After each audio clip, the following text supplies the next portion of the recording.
Ой, ньому і пісня, і слава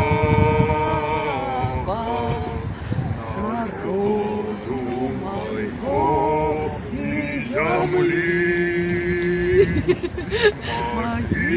Могилою ворогам